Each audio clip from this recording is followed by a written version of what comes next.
Pop. Pop. Pop. Pop. Pop.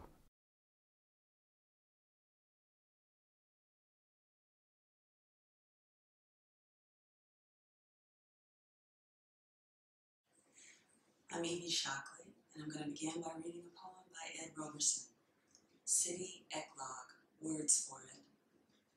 Beautifully flowering trees you'd expect should rise from seeds whose fluttering to the ground is the bird's delicate alight, or the soft petal stepping its image into the soil. But here come the city's trucks, bumping up over the curb, dropping the tight balls of roots in a blueprint out on the actual site in the street. Someone come behind with a shovel will vary.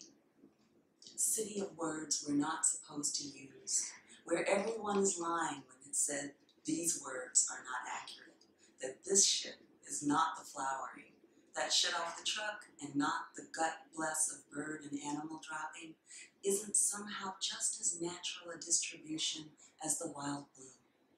The trees are delivered in ordered speech, as is dirt mouth curse and graffiti to where the backed perches want them, bought with the experience that thought up city.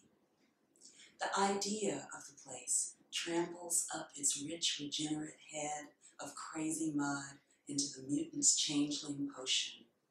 Committee cleanliness and its neat districts for making nice and for making sin may separate its pick of celebrant monsters.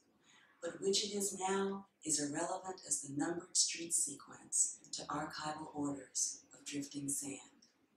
What it will be, the stinking flower, the difficult fruit, bitter, complex, the trunk, all on the clock, on the tree rings clock.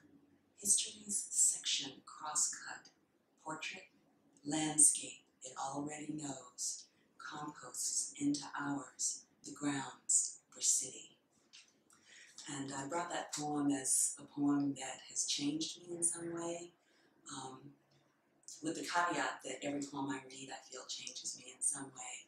But this is a poem that changed the way I see myself in the world. I can no longer think of myself as outside nature or nature as a place I have to go to. My own poem is called You Must Walk This Lonesome.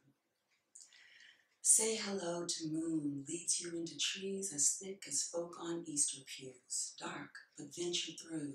Amazing, was blind, but now fireflies glittering, dangling from evergreens like Christmas oracles. Soon you meet the riverbank. Down by the riverside, water baptizes your feet.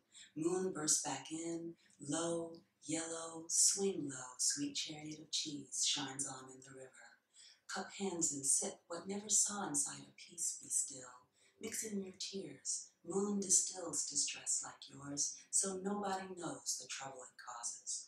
Pull up a log and sit until your empty is full, your straight is wool, your death is Yule. Moonshine will do that, barter with you. What you got for what you need. Draw from the river, like it is well with my soul, oh moon, you croon, and home you go.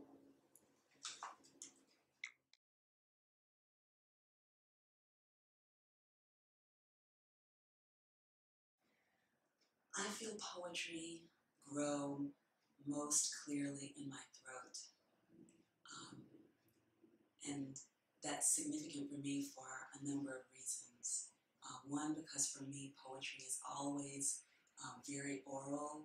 Even when it's writerly, I like to, at least in my own poetry and some of the poetry I admire most, I like to listen for that oral quality, the rhyme, the sound, the music of the language. But I also think the throat is a really apt place for me to feel poetry growing, because it's, in a sense, a connector between the mind and the heart or the gut. That poetry for me is always emotional and intellectual. Sometimes more of one, sometimes less of the other,